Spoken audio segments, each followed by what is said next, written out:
Thank you for the kind invitation.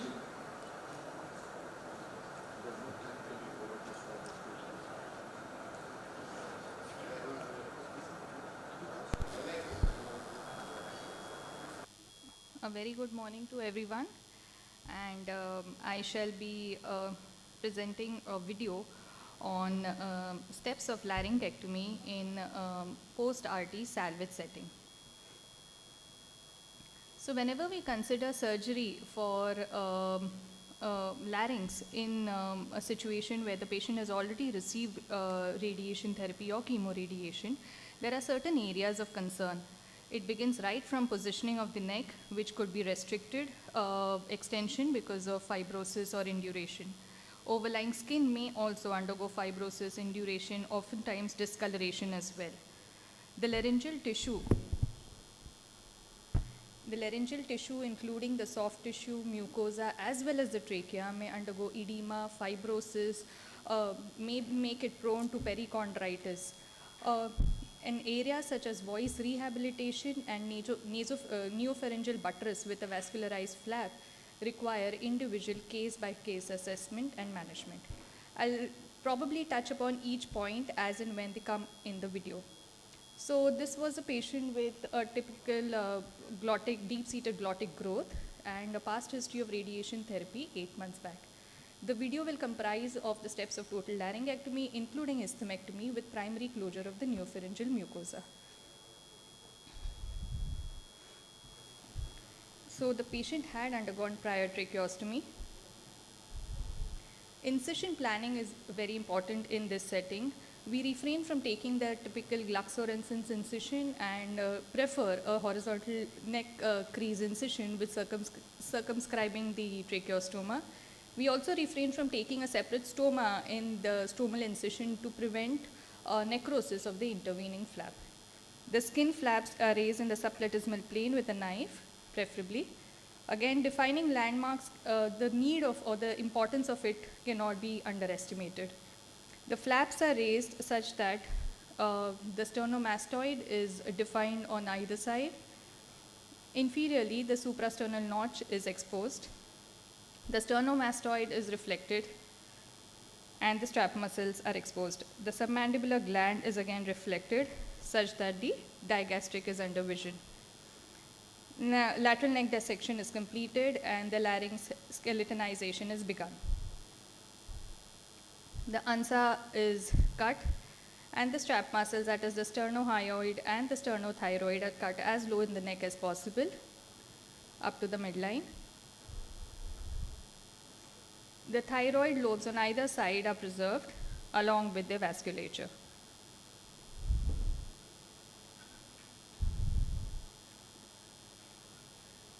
The central compartment is exposed. It is dissected bluntly such that to preserve the inferior parathyroids along with its vasculature. Complete fibrofatty tissue is removed. The recurrent laryngeal nerve is cut as low in the neck as possible. The thyroid lobe is cut and preserved with its vasculature. The inferior constrictor muscles, particularly the thyropharyngeus, is preserved whenever feasible so that it acts as a buttress on the neopharyngeal suture line. The laryngeal pedicle is identified along with the nerve. The superior laryngeal nerve is cut and the pedicle is ligated.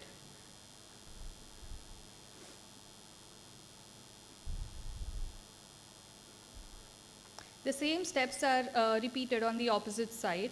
Many a time one needs a hemithyroidectomy when there is erosion of the thyroid cartilage lamella or extension to piriform sinus. Occasionally, when there is extensive disease, total thyroidectomy is mandated. Again, very often in the salvage setting, intense post-RT fibrosis may mimic disease. It is advisable in this situation to take external soft tissue cuts only after internal mucosal cuts are taken. Suprahyoid release is begun. The hyoid bone is skeletonized so as to safeguard the lingual artery. Again, in such setting, it may be very difficult to identify the lingual artery and one needs to take an extra effort for it. Pre-epiglottic space is taken into the specimen and transvalvular entry is prepared. It is made with a sharp incision. Epiglottis is identified. The nasogastric tube is removed and the tumor is exposed.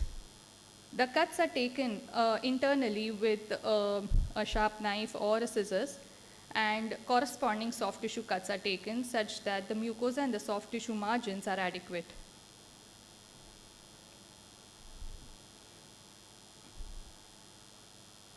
The same steps again are repeated on the opposite side such that the specimen is opened up and the entire tumor is visualized. The final cut is taken in the postcricoid with a sharp instrument.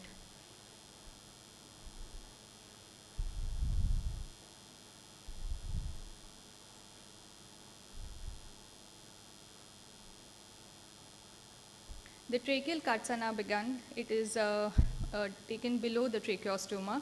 Again, in the post-RT setting, one needs to be careful to avoid exposing the tracheal cartilage, and hence beveling of the tracheal cartilage in the post-RT setting may not be really advisable.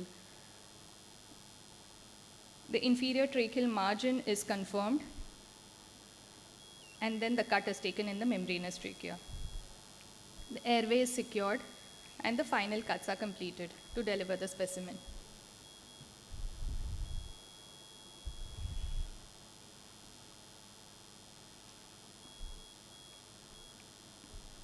The stoma is now fashioned, and preparation is made for a primary T processes insertion, which includes maturation of the stoma to make it of adequate size, lateral myotomy of the pharyngoesophageal segment, as well as release of the sternal head of the sternocleidomastoid on either side to avoid vertical slit stenosis. We did a primary TP insertion in this patient, and one must offer this option to all patients unless contraindicated in the salvage setting. Because of adequate remnant pharyngeal mucosa, this patient underwent primary closure to form a neopharynx. It included intermittent suturing in a vertical fashion, and it was buttressed with the inferior constrictor muscles. One may carry out horizontal suturing of the pharynx whenever feasible in order to avoid pharyngeal stenosis later on. Compartmentalization of the larynx is carried out to isolate the vessels from the neopharyngeal suture line. Now, this patient required freshening of the superior neck flap, and it was the wound was closed with a spiral, the cutaneous part of the PMMC. Also, the pectoralis major myofascial flap was used to buttress the neopharyngeal suture line. Evidence for this is evolving with a randomized control trial which is ongoing, funded by the National Cancer Grid, of which our center is also a part of.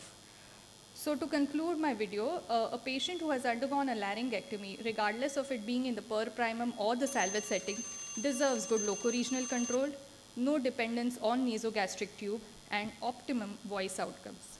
Thank you very much. I'm open to take any questions. Okay, then thank you for the kind invitation again.